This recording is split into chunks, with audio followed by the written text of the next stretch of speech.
Hello and welcome. I'm Adri Gregan, and I'm back for more Jujutsu Kaisen Season 1. Today we're getting to episode 17, which seems to be the last bit of this little four-parter sister school exchange event. It seems like it'll be the last episode of the group events, actually, though, because we still have to do the individual battles, which I assume will be coming up next unless things go terribly wrong and we just don't. But either way, I can tell this episode, at the very least, we're going to be finishing up the group event one way or another. Which presumably also means wrapping up the Todo Yuji fight, which was incredible in every conceivable way. The music, the animation, the humor, the connections, it's just all been fantastic. But not to be shown up, last episode, our favorite parkour panda decided to up his own ante and become parkour gorilla as he fought against Mecha Groot and actually won. He actually managed to win, barely by the skin of his teeth. And we had a surprisingly wholesome moment with Mecha Gorilla's sorcerer, who has kind of been cursed in his own right from birth. So he's never able to really be with his squad, and those little feelings of a desire for equality, a feeling of not quite being equal with the other humans, and a little bit of resentment towards dolls, like the cursed dolls like our parkour panda is, because they can be out wandering the world while he, a human, can't. So definitely an unfortunate situation. Some less than ideal conclusions he's drawn from it, but certainly not an enviable situation. Something that you can understand where he's coming from. That was actually most of last episode. We teased Yuji and Todo, which I assume we're going to finish up this time. And yeah, we're probably also going to get Nobata versus the Lolly Witch, and we'll just see how that goes. And probably Mai, Maki, got all those, Fushiguro, all those other people, so I guess we'll see how all those go. I can't imagine we'll wrap up all those plot lines at once, so we'll probably have some open threads moving forward, which I'm excited to see what happens, excited to see how things develop. Now, if you are new here, I do full reactions, I don't edit them down. However, on YouTube, the visuals will be altered a little bit just to prevent copyright. The unaltered version is going to be in the description. It is free, but the analysis, the episode discussion will be only on YouTube. So make sure you come back here if you do click the link for the reaction. Come back here for the episode breakdown, the analysis, and if there's something that you want to chime in with the discussion, please do feel free to leave a comment. Otherwise, do like and subscribe if you want to join me on my journey to finish JJK Seasons 1 and 2 before January 9th, I believe, which is when the third season should be dropping. And we'll be able to watch that weekly. So if you're excited for that, yeah.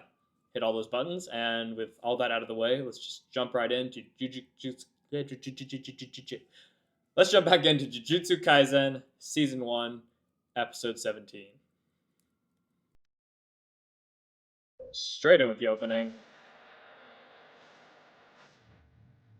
Why do I feel like that cat's gonna be a new antagonist or something?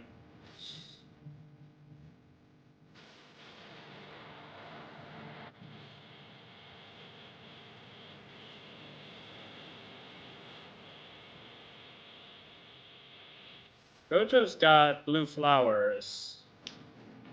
Don't tell me something happens to our girl Miwa. I will riot.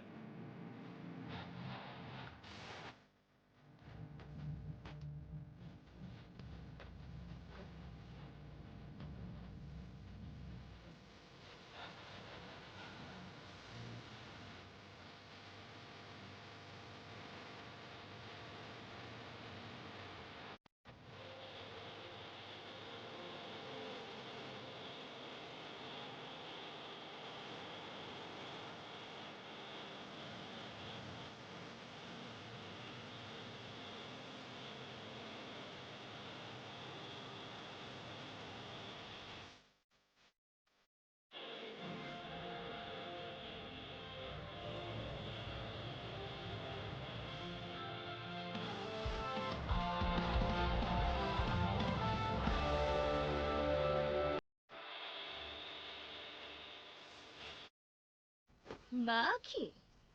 あんなんただの雑魚よ。呪いも見えない呪具振り回すだけの Oh my 一 god. 般人。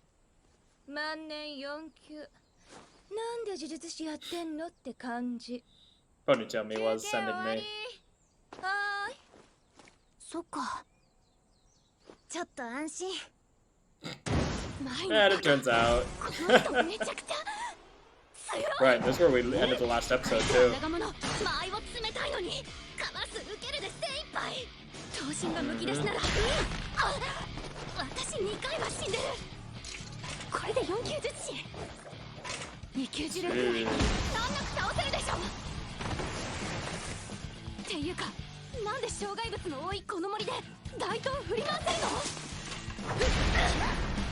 Ooh. Those swings are smooth. Oh, wow, that was really nice.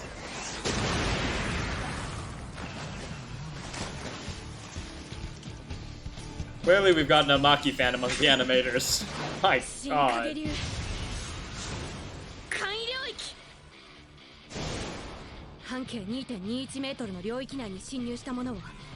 Oh, that's the counter. It's only if you enter, not if you actually attack. Oh, wow.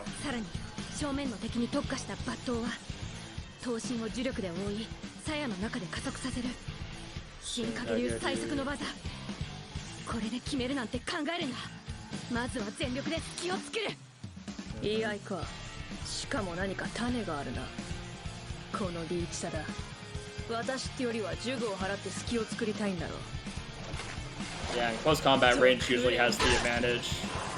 Oh.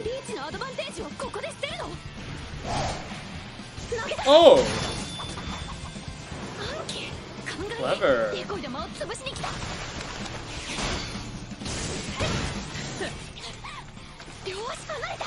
Wow!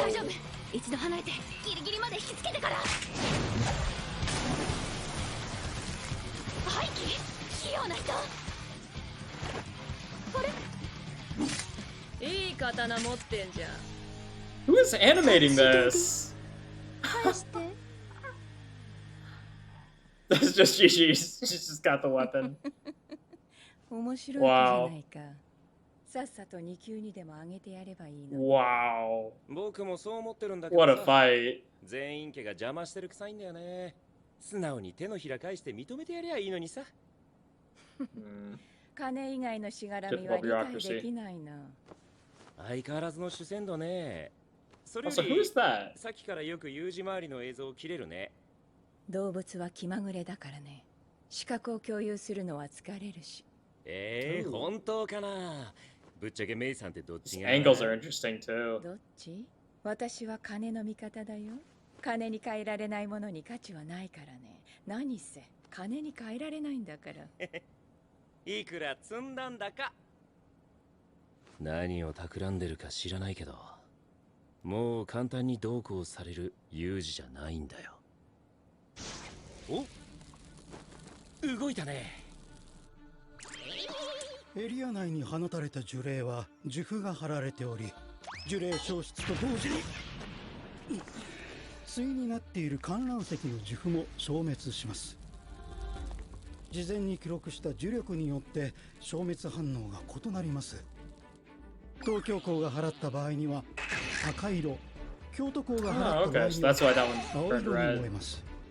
マキさんがいるので、記録外の消滅反応も赤色になります。1対1か。みんなゲームに興味なさすぎじゃない？なんで仲良くできないのかしら。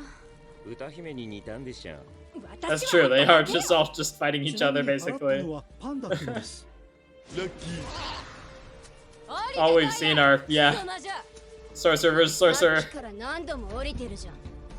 さっさと捕まえてみろよ。一段。私が浮くほどの重力の風、砂利とか枝が混ざるとクソ痛い。切り抜くと肉えぐられるわね。Wind powers are no joke. Oh. よくも私の高尊顔を。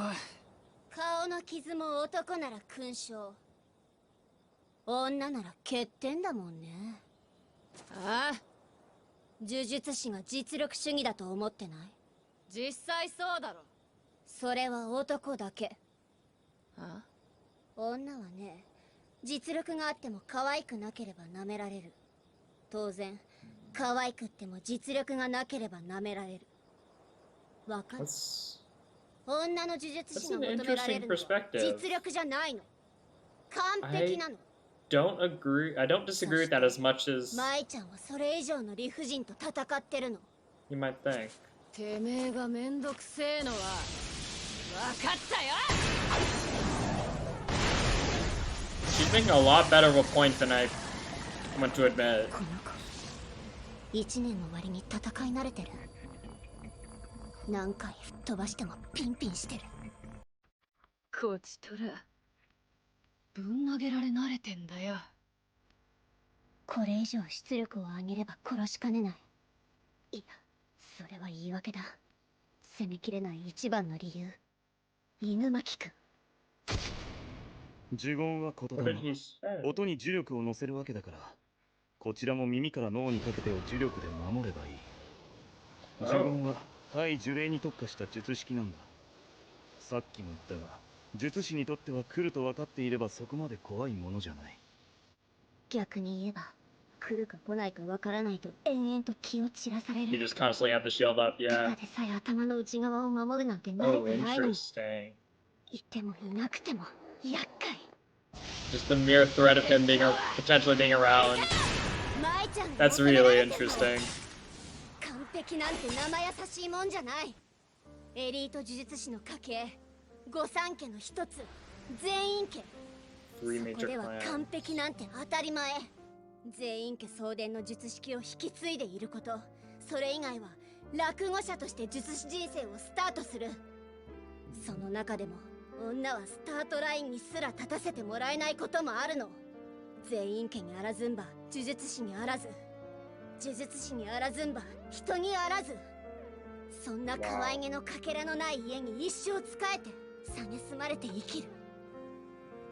私たちが当然のように享受している環境を手にするのに、愛ちゃんたちがどれだけ苦労しているか。 What's she saying about 呪いを this? 仲間だと勘違いできる頭で Oh, because she よ insulted く her. 考えたら。うるせ She's え defending her friend. 不幸なら何しても許されんのかよ。じゃあ何か、逆に恵まれた人間が後ろ指刺されりゃ満足か。そうやって沙織ちゃんは Hmm. どんな生い立ちだろうと、私はあいつが気に食わねえ。 What 同 you've じ been 生 through い立 doesn't ちで change も who you are. 私はマキさんが大好きだ。 Doesn't change てめえらこそこれ how か people ら react 乗 to ろう who と you してる are. バカがどんな人間か少しは考えたことあんのかよ。完璧も理不尽も答える義務がどこにある。てめえの人生は仕事か。数霊呪法かんざし。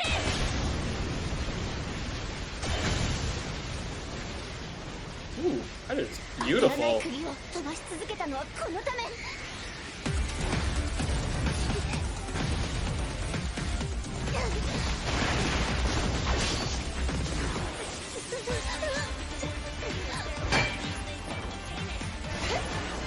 And she's like using them to reach her? That's awesome. コードを落としたってそれじゃ届かないでしょ。 Wow. いや届いたわよ。これで十分。 Here. 私のほうきの枝、さっき bristle? 集めたのね。男がどうとか女が Oh, どうとか she can affect it now. てめえらだけで勝手にやってろ。私は綺麗におしゃれしてる私が大好きだ。強くあろうとする私が大好きだ。私は That's what's important. 藤崎野原なんだよ。ほうきは操作できない。私がトンカチで殴れば下手すりゃ殺しちゃう。だからピコピコ。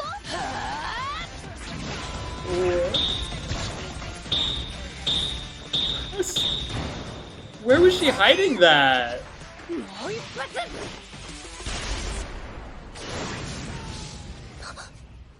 What was that? Was that an arrow? 有効射程ギリギリ。よかった。当たって。 How in the world did you land that? That's gotta be a curse technique, right? Well, no, but it can't. もしもし。 How did she ママ land that? 大丈夫、ゴム弾よ。それよりさっきの光、アルティメットキャノンよね。でもメカ丸と連絡が取れないの。あの大技を出すほど追い詰められてこれなら負け濃厚。多分パンダが戻ってくるわ。そこを離れて上からみんなをサポートして。あなたがいないと困るわ。舞ちゃん、私ね。いいのよ、ママ。分かってる。なんだよ、仲間呼ばねえの？別に私は2対1でもいいぜ。楽しみ方っていろいろあるでしょ。みんなでボコボコにするより一人で楽しみたいの。あんたはお姉ちゃんって呼べよ、妹。あんたマキさんのことどう思う？どう答えても角立ちそう。とても素敵な女性かと。あ？とても素敵な女性かと。あ、そっち？よかった。 Perfect robotic voice. 正直呪術云々はまだよくわかんねえけど、喧嘩は超強い。重心っていうか歩き方でもうやばい。マキさん4級なの。え、マジ？家が面倒な術師の家系でね。 Showing the flaws of the ranking system. セルフ感動みたいに出ていったマキさんの昇級邪魔してんのよ。呪術師の家系なら強い術師は大関係じゃねえの？一度否定したものは認められないのよ。バカだから。 That's a でも stubborn. 交流会で活躍してマキの名前がある程度広まればそういう嫌がらせも難しくなるよな。そのためにまずは団体戦で勝つ。あんたもう一遍死ぬ気でやんなさい。はい。聞こえてんぞ。ったく余計なことは考えてんじゃねえよ。 Gotta live up to their expectations now. 笑ってんのよ。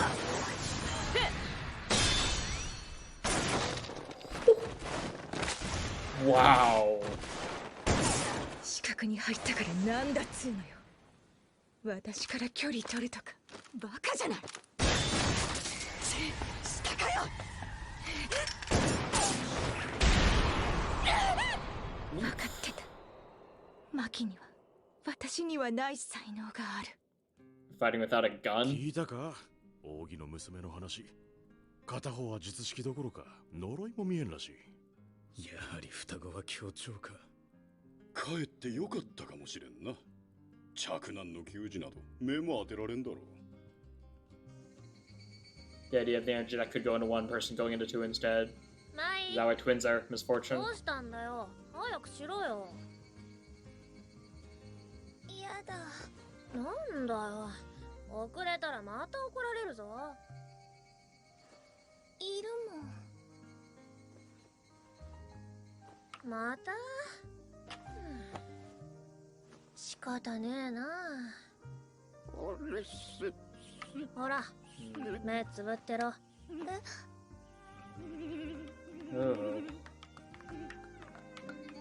見えなきゃいねえのと同じだよ。I'd be scared of that too. 昔から不安なんてないみたいに未来へズカズカ突き進む。あんたが大嫌いだった。 Probably did it for you. 家を出るか、マキ。雑用係は足りてんだろ。心配しなくてもそのうち戻ってくるさ、ご当主様。なぜ戻る？私が全員家当主になる。ならばこちらも相応の資源を与えようぞ。勝手にしろよ。前にもな。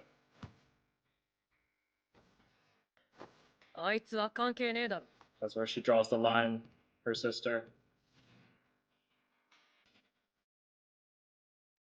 Wow. 嘘つき。大嫌い。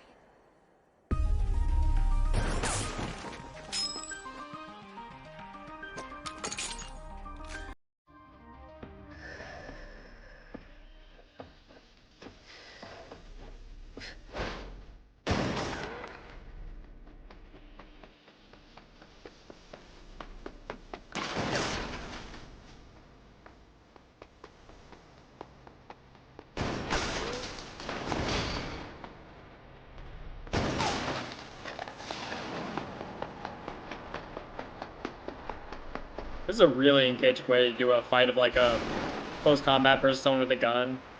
These moments of like tense stillness followed by bang, slow pan, bang.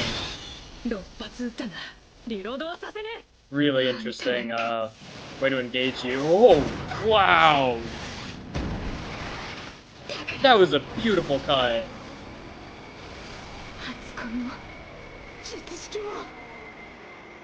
あんたに教えたことはない。構築術式、己の呪力をもとに物質をゼロから構築する。領域展開における結界内での消毒領域の具現化とは異なり、構築術式で一度生成された物質は術式終了後も消えることはない。それゆえに呪力消費が激しく、体への負荷が大きい。前では一日一発の弾丸を作るのが限界。But she gets one secret わかり weapon. やすく、弾数でブラフを張るためのリボルバー。That's so interesting. The revolver is clear to see, yeah. That's all part of the strategy. She catches it.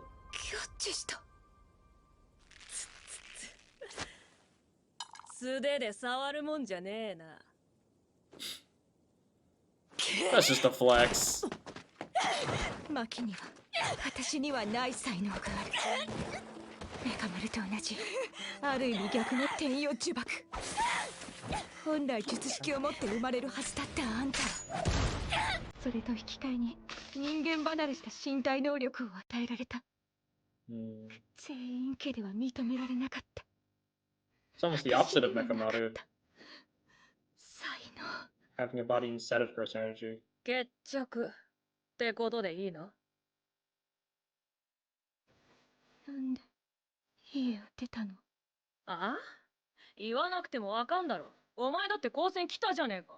私は呪術師なんてなりたくなかった。あんたのせいよ。あんたが頑張るから私も頑張らざるを得なかった。努力も痛いのも怖いのももううんざり。うちでこき使われるのの何がいけないのよ。適当に雑用こなして適当に生きればよかったじゃない。なんで一緒に落ちぶれてくれなかったの？ Was it the expectations of the clan? The expectations of herself that forced her to follow in suit? Not entirely sure. 私は私を嫌いになってた。それだけだよ。ごめんな。お姉ちゃん、手離さないでよ。離さないよ。絶対だよ。しつけえな。絶対置いてかないでよ。当たり前だ。姉妹だぞ。She was clearly doing everything for you. 嘘つき。大嫌い。 You probably just saw how incredible she was. So inferior. That's the end. Huh.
Rescue me from this Juju Sampo. Make me smile. I'm smiling already. お腹減ったな。確か冷蔵庫に昼に残した枝豆が。Should have labeled it.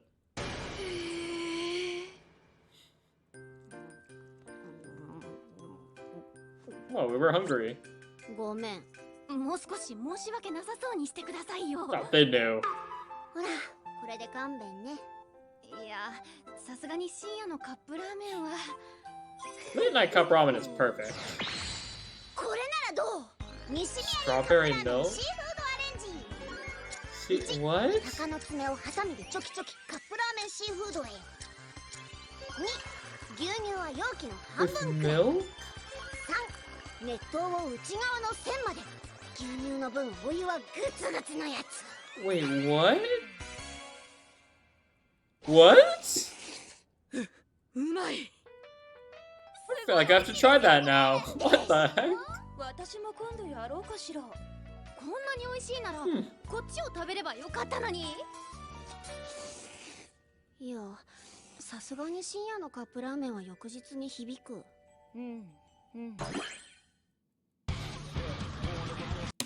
Okay, that was episode 17. Looks like I was wrong. I guess we're not quite finishing this this battle arc quite yet. Still got a little bit more to go. And looks like from this little tiny bit of the PV I got, it looks like we're getting the Archer versus Arfushi Gudo. Looks like the introverts are going to battle it out. That's awesome. So, just a lot of Mai and Maki. That was really the name of the game this episode. Mainly Maki, I guess, because we also had Maki versus Miwa, which was absolutely stunning. Like, just back-to-back shots of beautiful animation. Can't play too much of it here. Oh, there's just so much. We'll get to it later in the episode, but the thing that stood out to me most of this episode was actually the Mai shooting the bullet. That was absolutely phenomenal, but this was all really good. Really just showing. It was really just a showcase for Maki, though. Mai never really stood a chance. But we get to learn a little bit more about her skills, which is cool. But yeah, she never stood a chance in this battle, clearly. And then she steals the sword and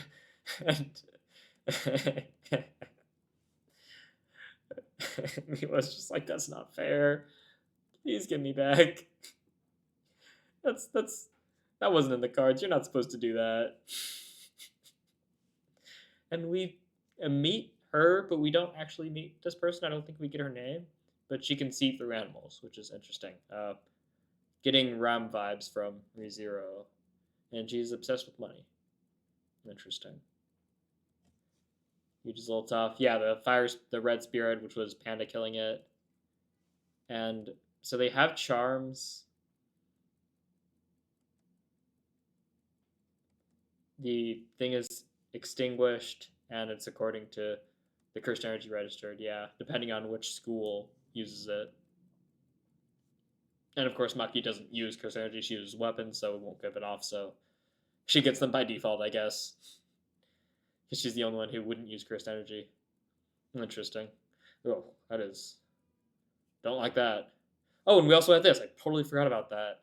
But again, this is also Mai, right? So this whole episode really is Mai and Maki, which is really cool. And before setting up their clash, it's a really good setup and a really good way to, yeah, just storyboard this episode and just frame it.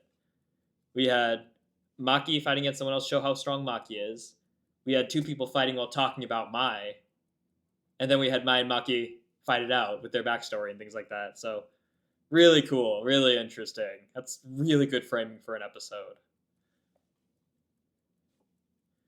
But before we get into that, I need to talk about this because at first it just seems like she's not talking about anything. Like she's just talking about surface level stuff. Like, oh, for a man, scars are pride, but for a woman, it's just a demerit.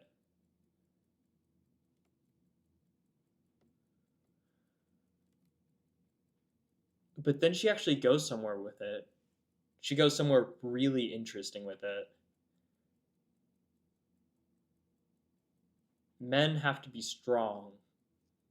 Men have to be competent, I should say. But women have to be competent and cute and pretty and hot, and they have to be competent and be presentable, which is not something expected of men, is it? And in case you couldn't tell, I phrased it in a way very intentionally. I avoided calling them sorcerers and calling them strong, powerful, because it's not about that, is it? This is generally a societal thing.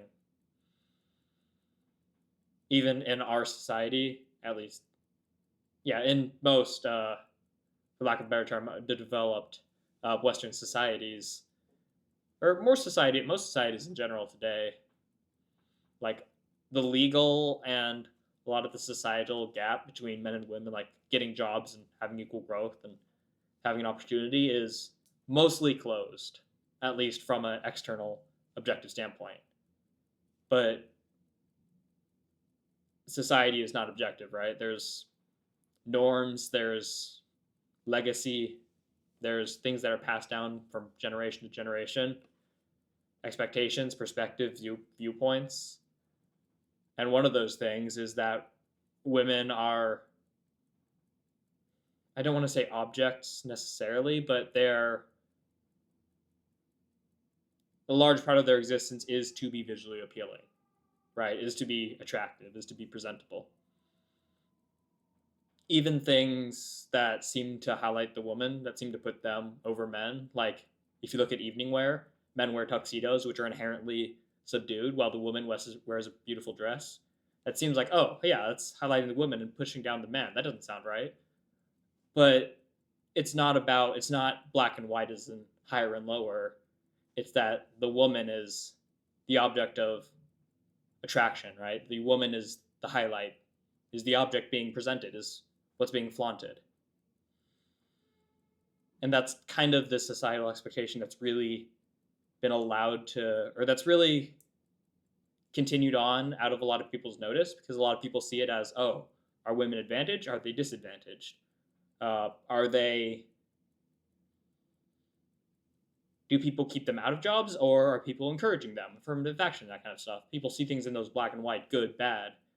So they often miss the more nuanced things, like, oh, it's not that they're less or more, it's that they're seen differently. They're seen as I keep saying that because that's like kind of the go-to thing to say, like, right, objectification, but that's not quite accurate. That doesn't quite portray it right. But they are presentations. They're things to look nice. They're attractive. And that's always been kind of the main goal for women. So when you see them in jobs and kind of when you just see them out in the world, there's always this expectation that they should continue to look pretty, right? So even if you're competent, you also have to look good doing it. Men don't have to worry about that because men just have to be competent because men have never been concerned about how they look, or at least not especially so. Again, the tuxedo, you don't have to worry about choosing nice colors or choosing flattering, even body shapes, even the fit of the suit. As long as you fit the norms and you wear the right outfit, you're good. But the woman has a lot more scrutiny. And that's kind of permeated into today's society still, I would argue. It's not enough to be strong.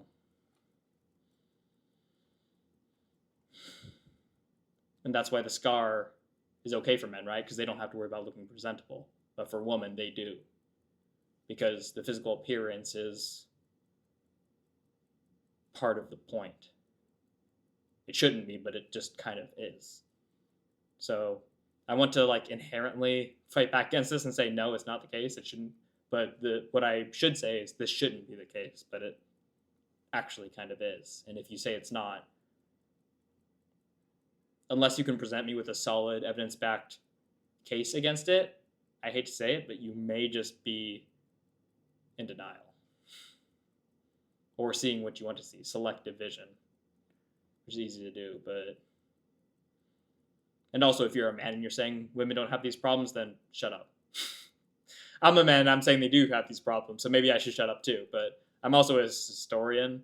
I have a bachelor's in history, which isn't a great degree, but it's enough to show that I enjoy looking at history and I enjoy looking at how culture evolves and how society evolves. So I have at least some background in this and some interest in this. So,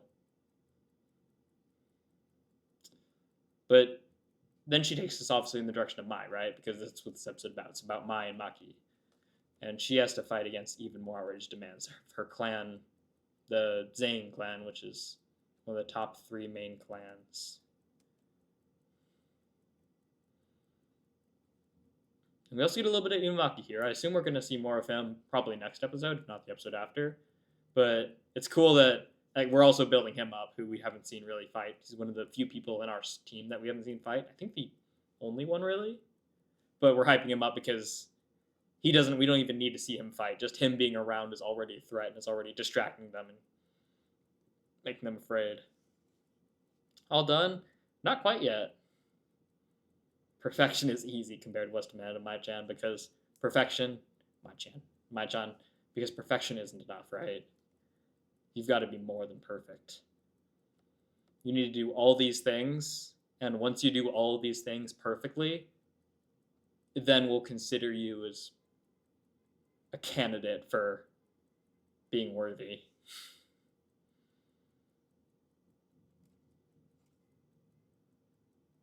Women aren't allowed to stand at the starting line without the Zennin clan lineage and Nakatsu Jujutsu sorcerers. So I wonder what her case is. She's obviously not. We haven't seen much of her life, her backstory, so I'm curious what our little lolly witch, how her experiences have been.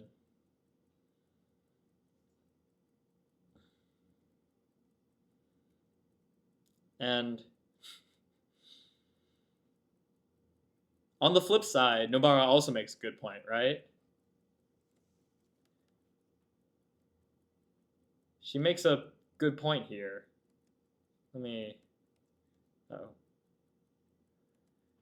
I can't stand her, regardless of her upbringing. Who cares, right? No, obviously, empathy is important. Empathy is important, don't get me wrong, but I don't have to like somebody.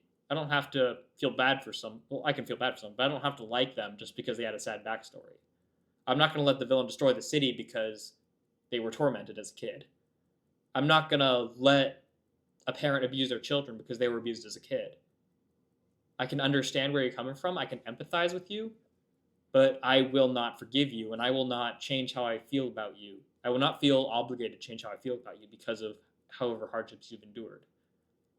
Because your past does not define you. You are defined by how you react to your past, by how you react to what happens to you. That is the part you were in control of. You're not in control of what happens to you. You're in control of how you respond to it. And other people's opinions of you should not be made of what you've been through.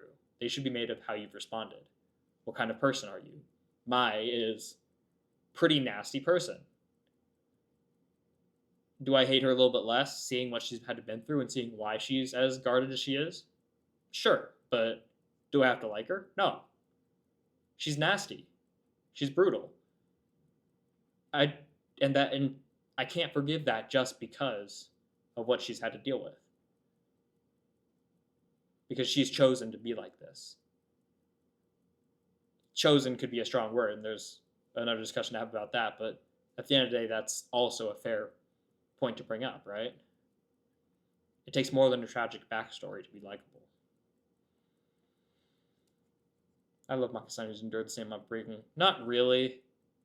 The older sister and the little sister are very different. They have the same upbringing, but they have completely different experiences, so you can't, that's comparing apples to blueberries.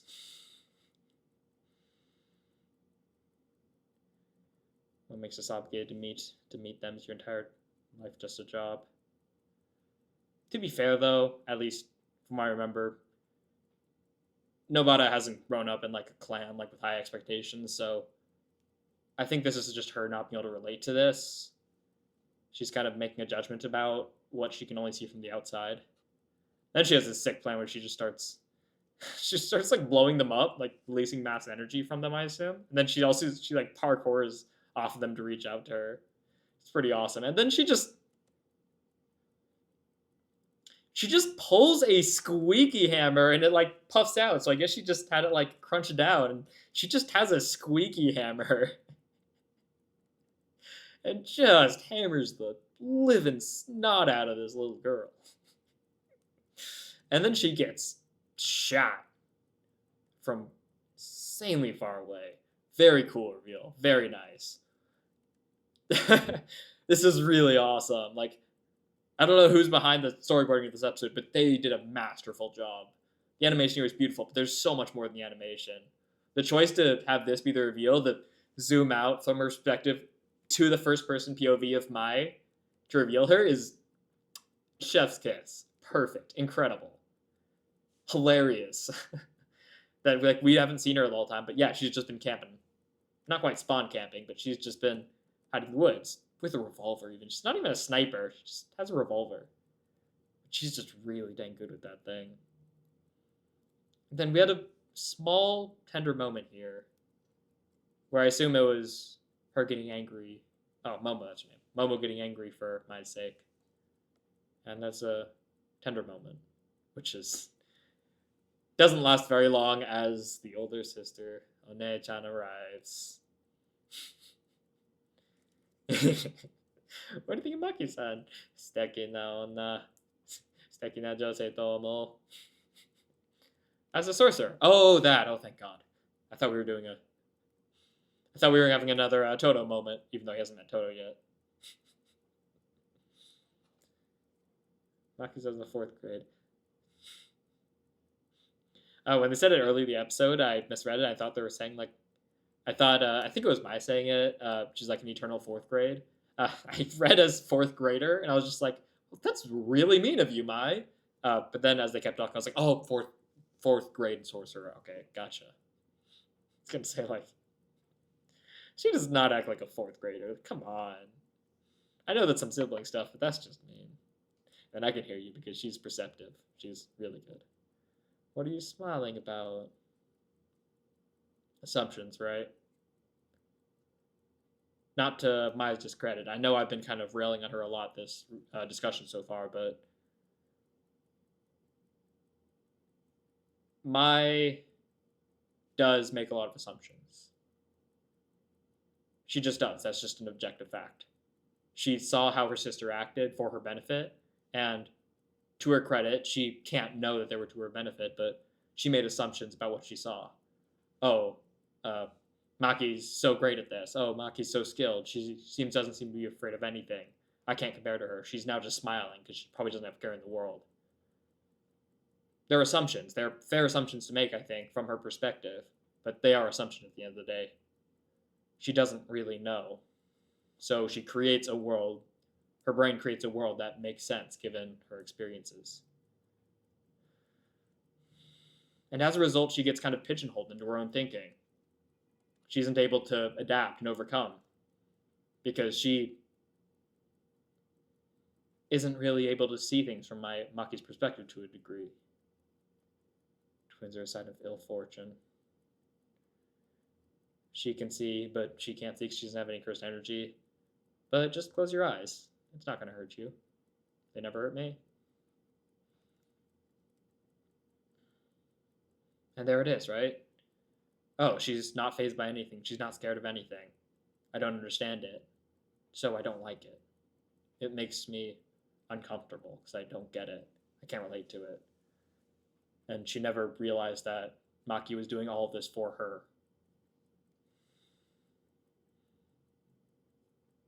Because to a degree, Maki never said it, right? Maki's very stoic.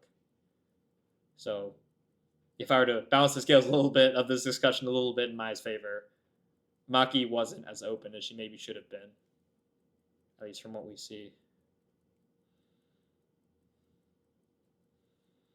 But here we get to see it, right? Finally get to see a hint of it. The fast forward does. And Mai as well. She has nothing to do with this. Don't mess with my sister. Because she really cares about her sister. And there we get to see it. But at this point, they're already adults or older teenagers.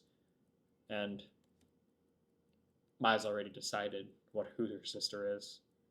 She's already decided that her sister isn't doing this for her, that she's this unreachable entity. that's pushing her down a hard path by following her dreams, by not settling and just being with her.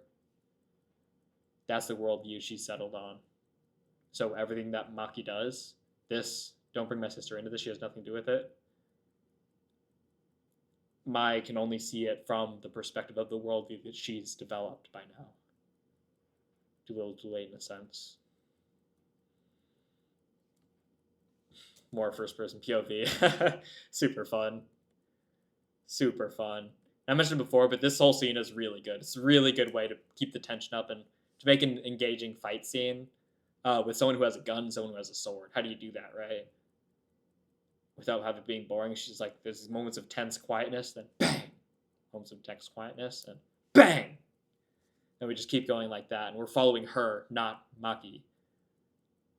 Which makes sense, because all the first-person POVs we've seen is from Mai, and these flashbacks are arguably from Mai as well. This is from Mai's perspective, so we can see it a little bit more. And okay, this one I have to play, because this is the best shot of the episode, without question.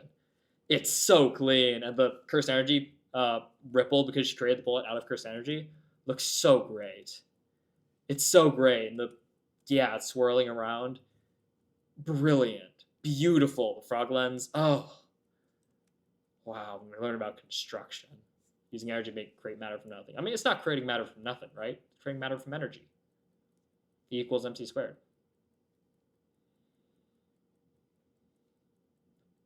Energy equals mass times the speed of light. Energy equals mass. It's an energy to mass conversion. So yeah, they're creating matter from energy. But it's not like energy, it's cursed energy, which is clearly a lot less efficient, because if you know that conversion, matter creates a lot of energy. If it were like, you could actually purely convert it. So clearly cursed energy is a different kind of energy, a lot less efficient. Because it takes a lot of cursed energy to create matter.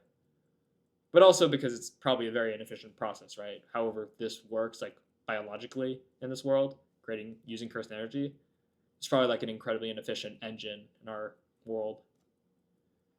And they continue living after, because it's creation. It's not just an illusion, or it's not just a temporary shift, it's an actual conversion. And that's why she uses a revolver to create an obvious bluff. Really good detail. Really good detail. In stories like this, where people use swords and weapons and stuff, and it feels less modern because everyone's not just using guns and stuff, you kind of take for granted, you assume that this is kind of like an old school kind of world. You forget that this is, as far as I can tell, it's modern day, or at least close to modern day. So you see a revolver, and you don't think modern day because you see all these swords. You think, oh, this is just kind of old school stuff. It's just rule of cool, right? No, she's using a revolver because you can clearly see how many bullets it has. And that's part of her strategy. That's a great little bit of subtle world building, which there was a lot of in this story.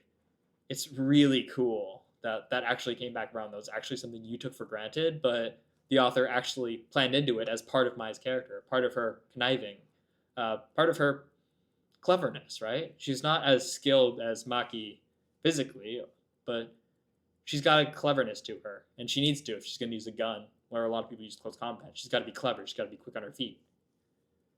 So this is a great display of that. But and then Maki just... That's unnecessary. That's unnecessary. It takes a lot more energy and time to do this than it does to do this. She was just flexing at this point. And I think this...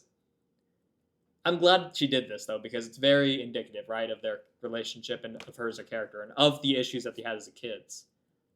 Maki kind of does things at her own pace. She does what she wants. She doesn't explain herself. She's very stoic, and she just kind of does things at her own pace.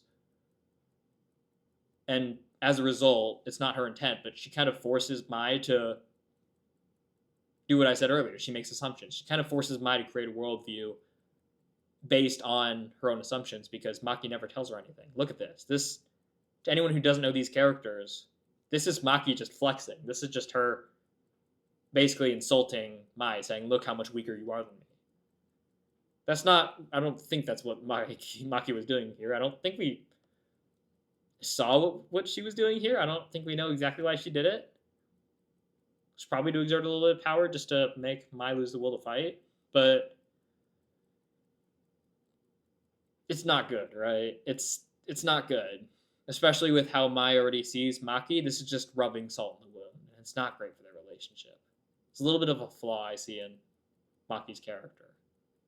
Obviously, not a flaw like from the writing perspective, but a character flaw of hers. And a large reason why Mai turned out this way. Definitely back, she has a great body in the shot. I mean, she has great physical strength. Freudian slip, excuse me. But she doesn't have a lot of cursed energy. I said what I said. I think we can call this settled. Yeah, this is done. So,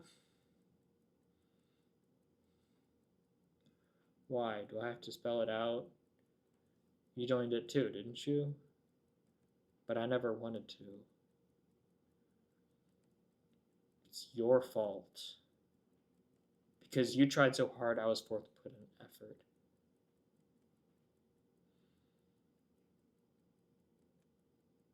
Do we know if it's her or the clan? I think it's her, right? Maybe a little both, but it seems like it's her. It seems this seems to be coming from an internal perspective. Because you worked really hard, I couldn't be left behind. I wanted us to stick together. So when you started racing off, when you flew to the heavens, I had to go too, to not be left behind. But I can't stand this stuff. It's like having a sibling who's just a natural, like, Olympian swimmer, and you go to the beach to play, and they just start swimming out, and you can't swim very well, so you're just practically drowning as you try to keep up with them. It feels unfair, and like you don't have a say in it. But thinking from Maki's perspective, like, would you really have wanted this? Why would you want somebody you care about to settle if they can be excellent, if they can achieve greatness? That's not fair, and that can't be expected to do that, right? That's what Maki says. I would have hated myself. You can't ask somebody to settle, to crush, and to stifle themselves just so you two can stay together. You have your own life. They have their own life. And you need to accept that. That's the only reason. That's more than enough of a reason. You don't need a reason to excel. It's like having deadweight friends, right? Like, when you finish high school and you go into college and you start changing as a person, a lot of people you knew in high school, you start to grow separate from them. But if you're really close to them, this creates this like tug and pull effect, right? This tug of war. Do I stay with the people I'm comfortable with, that I care with, or do I fill out my potential and chase what I truly want to be, fill out my own being? This works for relationships too, right? If you're with someone like for years and you really love them, but you start going in a way that's fundamentally in a different path from them, do you stick with the person you love, or do you chase what you want to do? Do you fill out your own individual person? That's not a rhetorical question, you know? I'm not saying that having an answer. That's something you have to answer. Mai answered that she wants to fill herself out, and that's a perfectly acceptable answer.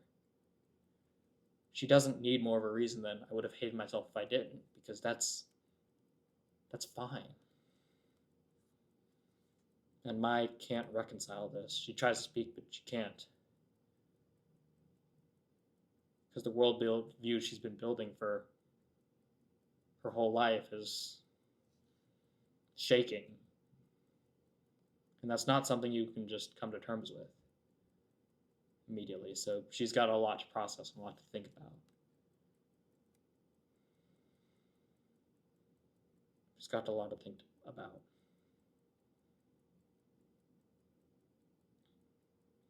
And so do I. So did I. You could probably tell when I was going through the end credits, and as the Juju sample came up, I was just in my own head, because this was a really, really powerful episode, really emotional. It got to me. The story's been really good with really efficient storytelling, with how much it accomplished in this one episode and how well it did.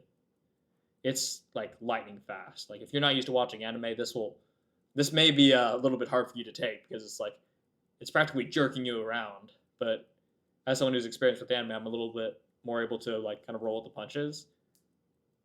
And it just feels really tight and really focused, really honed. Really, really solid. Really hits you with its emotional beats when it wants to. And it knows how to do it. So, absolutely phenomenal episode. Absolutely interesting. The last several episodes have honestly just been really good. This whole arc has been really good. They really know how to bring the emotion in order to kind of take the place of the actual like life or death scenario. They almost had a life or death scenario with Yuji, but Toto quickly shut that down, right? But in its place, we have all these character building, all these conflicts that are really important to the characters and thus become really important to us. And that's the perfect way to do these kinds of school events, these otherwise low stake events. It's really making it dear to the characters that are dear to you, and making characters that aren't dear to you dear to you. JJK did that wonderfully and is continuing to do that wonderfully. So I can't wait to see what the next one has in store. If you are excited as well, please do like and subscribe to join me on my journey to finish JJK in time for season 3. Do leave a comment if there's something I mentioned that you disagree with or something you want to build off of.